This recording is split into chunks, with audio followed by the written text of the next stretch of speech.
السلام علیکم ورحمۃ اللہ وبرکاتہ۔ الحمد للہ رب العالمین والصلاة والسلام علی سید المرسلین وعلی آلہ وصحبہ اجمعین ومن تبعهم بإحسان إلى يوم الدين، اما بعد، اعوذ باللہ من الشیطان الرجیم، بسم اللہ الرحمن الرحیم۔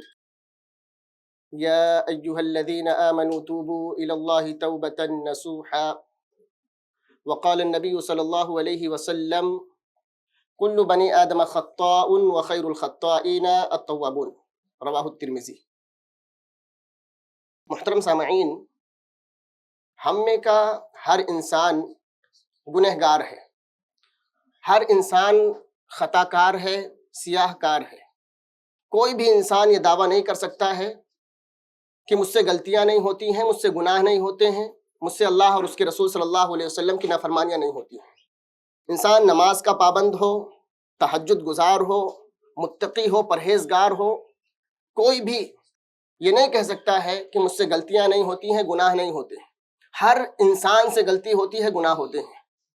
جیسا کہ اللہ کے نبی صلی اللہ علیہ وسلم فرماتے ہیں کل بنی آدم خطاء وخیر الخطائین التوابون، کہ ہر انسان غلطی کرنے والا ہے، ہر انسان گنہگار ہے، خطا کار ہے۔ وخیر الخطائین التوابون، لیکن بہترین گنہگار، اچھا گنہگار وہ ہے کہ جب اس سے غلطی ہو جائے، اس سے گناہ ہو جائے، اس سے اللہ اور اس کے رسول صلی اللہ علیہ وسلم کی نافرمانی ہو جائے، تو وہ فوراً اللہ رب العالمین سے توبہ کر لے، اللہ رب العالمین سے معافی مانگ لے، وہ بہترین گنہگار ہے۔ تو اس حدیث سے ہمیں دو باتیں معلوم ہوتی ہیں۔ پہلی بات تو یہ کہ ہر انسان غلطی کرنے والا ہے، ہر انسان گنہگار ہے۔ اور دوسری بات یہ معلوم ہوتی ہے کہ گنہگار، غلطی کرنے والے، گناہ کرنے والے دو طرح کے ہوتے ہیں۔ ایک بہترین گنہگار ہوتا ہے اور دوسرا بدترین گنہگار ہوتا ہے۔ بہترین گنہگار وہ ہوتا ہے جب نفس اور شیطان کے بہکاوے میں آ کر کے وہ غلط کام کر بیٹھتا ہے، غلط قدم اٹھا بیٹھتا ہے، اس سے غلطی ہو جاتی ہے تو اس کو ندامت ہوتی ہے، شرمندگی ہوتی ہے، اس کے دل میں اللہ کا ڈر پیدا ہوتا ہے کہ مجھ سے غلطی ہو گئی ہے، مجھ سے گناہ ہو گیا۔ وہ فوراً اللہ رب العالمین کی بارگاہ میں آتا ہے، اللہ کے سامنے رو کر کے، گڑ گڑا کر کے اللہ رب العالمین سے توبہ کر لیتا ہے، اللہ سے معافی مانگ لیتا ہے۔ یہ بہترین گنہگار ہے۔ اور بدترین گنہگار وہ ہوتا ہے غلطی کرتا ہے، گناہ کرتا ہے، لیکن اس کو ندامت نہیں ہوتی، شرمندگی نہیں ہوتی، اس کے دل میں اللہ کا ڈر، اللہ کا خوف پیدا نہیں ہوتا، اور وہ گناہ پر مصر رہتا ہے، گناہ پر جمع رہتا ہے۔ یہ ایسا گنہگار بدترین گنہگار ہے۔ صحیح بخاری کی حدیث، عبداللہ بن مسعود رضی اللہ تعالی عنہ فرماتے ہیں ان المؤمن یرا ذنوبہ کأنہ قاعد تحت جبل یخاف ان یقع علیہ وان الفاجر یرا ذنوبہ کذباب مر علی انفہ فقال بھی ہکذا۔ فرماتے ہیں جب ایک مومن، ایک مسلمان نفس اور شیطان کے بہکاوے میں آ کر کے غلطی کر بیٹھتا ہے، غلط کام ہو جاتا ہے، اس سے گناہ ہو جاتا ہے، اللہ کی نافرمانی ہو جاتی ہے، تو اس کی حالت کیا ہوتی ہے؟ اس کی حالت، اس کی کنڈیشن یہ ہوتی ہے، وہ اپنے آپ کو ایسے سمجھتا ہے جیسے میں کسی پہاڑ کے نیچے بیٹھا ہوا ہوں اور یہ پہاڑ ابھی میرے اوپر گرے گا، میں ہلاک اور برباد ہو جاؤں گا۔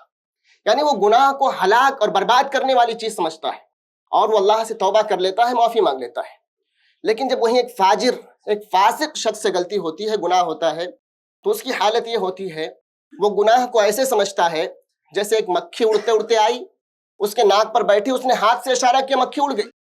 یعنی فاجر اور فاسق شخص گناہ کو گناہ سمجھتا ہی نہیں ہے۔ اس حدیث کو سامنے رکھ کر کے ہم اپنا احتساب کریں، اپنے آپ سے سوال کریں، ہم سے غلطی ہو جاتی ہے، گناہ ہو جاتا ہے، تو ہماری کیا حالت ہوتی ہے؟ ہمارے دل میں اللہ کا ڈر پیدا ہوتا ہے، ہمیں ندامت ہوتی ہے، شرمندگی ہوتی ہے یا نہیں؟ اگر گناہ کے بعد ہمارے دل میں اللہ کا ڈر پیدا ہو، ہمیں شرمندگی ہو، ندامت ہو، اور اللہ سے ہم توبہ کر لیں، تو سمجھیے کہ ہم بہترین گنہگار ہیں۔ لیکن اگر غلطی کے بعد، گناہ کے بعد ہمیں احساس نہ ہو، ندامت نہ ہو، شرمندگی نہ ہو، اللہ کا ڈر پیدا نہ ہو، تو سمجھیے کہ ہم شریعت کی نظر میں، اللہ کی نظر میں بدترین گنہگار ہیں۔ اور یاد رکھیے، گناہ کا ہونا، غلطی کا ہونا، یہ کوئی عیب کی بات نہیں ہے، یہ کوئی غلط بات نہیں ہے۔ ہم انسان ہیں، ہم سے غلطی ہوگی، ہم سے گناہ ہوں گے، یہ تو طے ہے۔ گناہ ہونا یہ غلط نہیں ہے، گناہ کے بعد، غلطی کے بعد اس گناہ پر جم جانا، اس گناہ پر مصر رہنا، توبہ نہ کرنا یہ معیوب بات ہے، یہ غلط بات ہے کہ ہم سے غلطی ہو، گناہ ہو اور ہم توبہ نہ کریں۔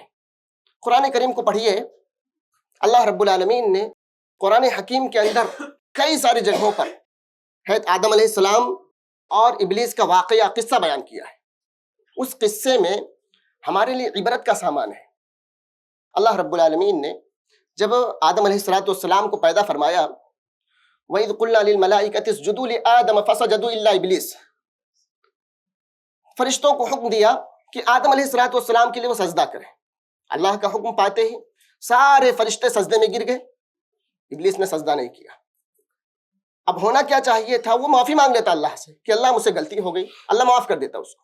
اللہ نے پوچھا کہ میں نے سجدہ کرنے کا حکم دیا، تو نے سجدہ کیوں نہیں کیا؟ ایک تو گناہ پر جم گیا، اور دوسرا اپنے اس گناہ کو، اس غلطی کو صحیح ثابت کرنے اس نے دلیل پیش کی، کہا انا خیر من خلقتنی من نار وخلقتہ من طین، کہا میں نے سجدہ اس لیے نہیں کیا کیونکہ میں آدم علیہ السلام سے بہتر ہوں، اچھا ہوں، میں آگ سے پیدا کیا گیا ہوں، آدم علیہ السلام مٹی سے پیدا کیا، میں نے اس لیے سجدہ نہیں کیا۔ وہیں پر دیکھیے آدم علیہ السلام سے بھی غلطی ہوئی، وَقُلْنَا يَا آدَمُ اسْكُنْ أَنْتَ وَزَوْجُكَ الْجَنَّةَ وَكُلَا مِنْهَا رَغَدًا حَيْثُ شِئْتُمَا وَلَا تَقْرَبَا هَٰذِهِ الشَّجَرَةَ۔ اللہ رب العالمین نے آدم علیہ السلام اور حوا علیہ السلام کو کہا کہ جاؤ جنت کے اندر رہو، جو جی چاہے کھاؤ پیو، وَلَا تَقْرَبَا هَٰذِهِ الشَّجَرَةَ، لیکن وہ فلاں درخت ہے اس کے قریب نہیں جانا ہے تم کو۔ ابلیس پہنچا، ورغلایا، بہکایا، کہا جانتے ہو اللہ نے وہاں جانے سے کیوں روکا ہے؟ اس لیے کہ اگر تم نے اس کے پھل کو کھا لیا، اس درخت کے قریب چلے گئے، تم فرشتے بن جاؤ گے اور ہمیشہ جنت کے اندر رہو گے۔ اس کے بہکاوے میں آ گئے، اس کام کو کر لیا جس سے اللہ رب العالمین نے روکا تھا۔ اللہ رب العالمین نے جنت سے نکال کر کے دنیا میں بھیج دیا۔ اب احساس ہوا، ندامت ہوئی، شرمندگی ہوئی کہ مجھ سے غلطی ہو گئی، اللہ نے جس چیز سے منع کیا تھا میں وہ کر بیٹھا ہوں۔ فوراً اللہ کی بارگاہ میں آئے، ربنا ظلمنا انفسنا وان لم تغفر لنا وترحمنا لنکونن من الخاسرین۔ اللہ کی بارگاہ میں آ کر کے اپنے گناہ کا اعتراف کیا، کہا ہم نے اپنے نفسوں پر ظلم کر لیا ہے، ہم سے غلطی ہو گئی ہے، گناہ ہو گیا، اگر تو نے معاف نہیں کیا، رحم نہیں کیا، تو ہم نقصان اور خسارہ اٹھانے والوں میں سے ہو جائیں گے۔ دیکھیے غلطی دونوں سے ہوئی ہے، ابلیس سے بھی غلطی ہوئی، آدم علیہ السلام سے بھی غلطی ہوئی، لیکن گناہ کے بعد دونوں کا طریقہ جدا جدا ہے۔ گناہ کے بعد ابلیس اپنے اس گناہ پر جم گیا، ڈٹ گیا، آدم علیہ السلام سے غلطی ہوئی، ندامت ہوئی، شرمندگی ہوئی، فوراً اللہ رب العالمین سے توبہ کیا۔ تو گناہ کے بعد، غلطی کے بعد ہمارے سامنے بھی دو راستے ہوتے ہیں، ہم چاہیں تو اس گناہ پر جم جائیں، اس گناہ پر ڈٹ جائیں، اور چاہیں تو آدم علیہ السلام کی سنت کو اختیار کریں اور اللہ رب العالمین سے توبہ استغفار کر لیں۔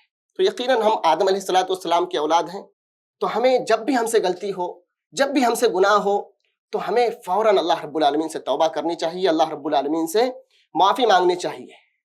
خود نبی کریم صلی اللہ علیہ وسلم کا معمول یہ تھا، صحیح بخاری کی حدیث ہے، واللہ انی لاستغفر اللہ واتوب الیہ فی اليوم اکثر من 70 مرہ۔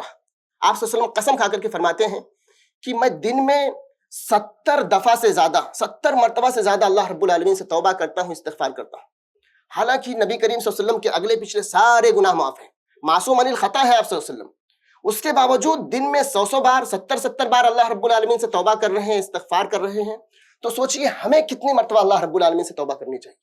ہمارا حال تو یہ ہے کہ ہم قدم قدم پر اللہ کی نافرمانی کرتے ہیں، صبح شام ہم گناہ کرتے ہیں، یہاں تک کہ ہم گناہوں کے اندر سر سے لے کر کے پیر تک ڈوبے ہوئے ہیں۔ تو نبی کریم صلی اللہ علیہ وسلم کی سنت پر عمل کرتے ہوئے ہمیں بھی اللہ رب العالمین سے توبہ استغفار کرنا چاہیے، اللہ رب العالمین سے معافی مانگنی چاہیے، گناہ پر ہمیں جمے نہیں رہنا چاہیے، ڈٹے نہیں رہنا چاہیے۔ شیطان چاہتا ہے، ہمیں ہمارے ذہن و دماغ کے اندر یہ بات ڈالتا ہے، ابھی نوجوان ہیں، ہٹھے کٹھے ہیں، گناہ کر لو، بعد میں بوڑھے ہونا، حج کر لینا، داڑھی رکھ لینا، توبہ کر لینا، اللہ معاف کر دے گا۔ لیکن اس کی گارنٹی نہیں ہے کہ ہم بڑھاپے کو پہنچیں گے، موت کا کوئی بھروسہ نہیں ہے۔ اس لیے جب بھی ہم سے غلطی ہو، گناہ ہو، فوراً اللہ رب العالمین سے ہمیں توبہ کر لینا چاہیے، اللہ رب العالمین سے معافی مانگ لینا چاہیے۔ اور جب انسان اللہ سے توبہ کرتا ہے، اس بندے سے اللہ رب العالمین محبت کرنے لگتا ہے۔ ان اللہ یحب التوابین ویحب المتطہرین۔